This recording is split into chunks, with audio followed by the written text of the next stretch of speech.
Rolling. It's good to get back to work. When you don't play as well as you'd wanted to the Saturday before, it's always good to get back to work on Sunday, and then obviously on Monday, and start preparation and practice schedules for this week, and get ready to go to Kansas State. We'll definitely have to have a great week of practice, and our players need to come tomorrow, Tuesday, ready to go to work, and we're going to face a really good kickoff returner. I think he's probably I think he may be number one in our league in kickoff returns. Very, very good. Face a tailback that can make a lot of plays. Quarterback, in my opinion, who's gaining momentum and played better each week.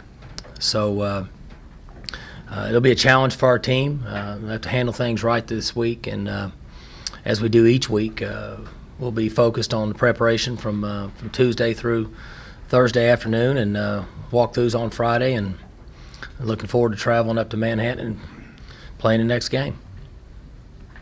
Whether you change personnel or stand pat or whatever, is this a week where you do something different in terms of time committed to it, or anything different in terms of kick coverage? Well, we're certainly aware of it. Joe DeForest and I started on that this morning at 6:15, and I like the plan that we have. I don't think there's any question that we're all aware of what's going on, the coaching staff and everybody watching the game, and everybody that likes for Oklahoma State to have success. And we feel like that we have a good plan. We liked our plan last week. We had chances to make those plays, and we didn't. And I certainly understand that we have a number of young guys on those units, but we're trying to make the best decision for our football team. And at times, it's not the easiest thing to do to take a starter off defense, a guy that potentially plays between 70 and 80 plays a game, and run him down on a kickoff unit. I'm not saying that we couldn't do that, but we're trying to make the best decision for our football team at this current time, and we will make some adjustments with where we're at now in order to try to help our coverage unit on Saturday. You've never had anything like this. I mean, your history, 5 years. Right. Is very solid. Yeah, and Joe DeForest feels worse than anybody. Maybe second worst than me. But I have confidence in Coach DeForest. We just happen to be young at those positions. We grade effort very seriously. A large percentage of the time, effort was not a factor. There's a combination of some youth, and speaking specifically toward kick coverage, scheme-wise, we've been okay. So we have to allot some more time. The guys that are on kick coverage have to do a good job of watching tape in preparation, and they have to believe that they can get it done. And so that's my job. But we're certainly aware of it and trying to move forward. Mike, I heard you on the Big 12 conference call, and you just mentioned because of depth in certain areas, guys who normally might be eligible to play on those units, you got to be kind of careful with. And you mentioned it today. You're concerned about. You saw it with Andrew out here on Saturday. I mean, you're concerned about the high impact on, specifically kickoff return. I've been concerned on kickoff and kickoff return for a number of years. I think it was 3 years ago they moved the ball back to the 30, which increased the rundown, the speed. I'm an ex-quarterback, not an offensive guy, but I like football. I like to be physical.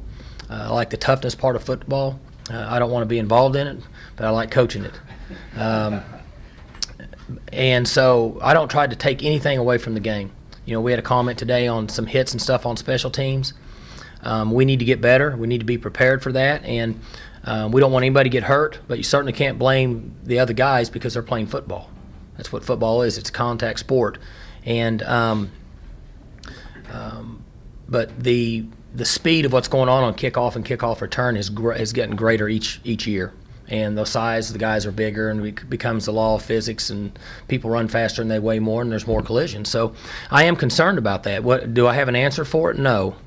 Do I think about it a lot? Not really, because I'm more concerned about preparing our players to play well and taking care of them. But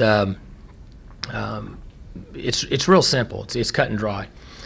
You can take starters and put them out there, But if something happens to them and you don't ever want to play tentative, then that guy that's a starter on your defense is now no longer a starter on your defense. And the guy backing him up may be a freshman. So he may get 70 plays as a true freshman, not on kickoff, but now on your defense.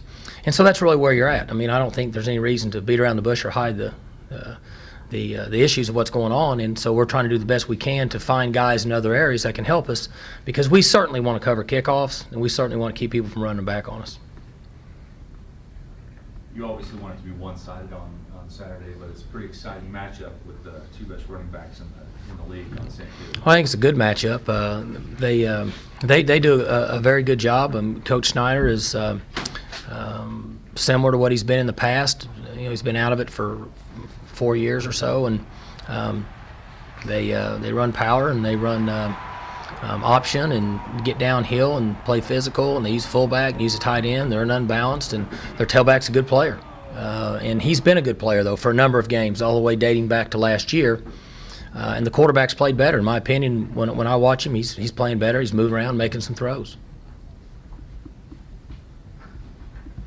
One of the best things that has happened around here the last couple of years is when you lose one, you don't let it bite you for 3 weeks. Mm-hmm. You recover and win the next week. You've done that for 3 years. How hard was that to change the culture back from 05, 06? You lost one, you typically lose 3 or 4. Well, it takes some time, and Sundays aren't as fun around here when you lose. Coaches are on edge, players are on edge. Guys will be critiqued, and coaches will be critiqued, but that's part of it. If there's a certain level of winning that we've been able to achieve here the last few years, then that kind of trickles over into Sunday. And so it's not as fun to be around each other on Sunday when you don't win a football game. But the players that have been around here understand the importance of whether you play really well and win a big game, or whether you don't play as well as you want to and lose a game, big game, any game. You've got to be ready to go back to work on Tuesday. Sunday afternoon, Sunday night is the time that we finish the game and we put it to rest. That's it. And so we stress that with our players. We stress it with the guys that are in the game all the time, and we stress it with the young players that are contributing some.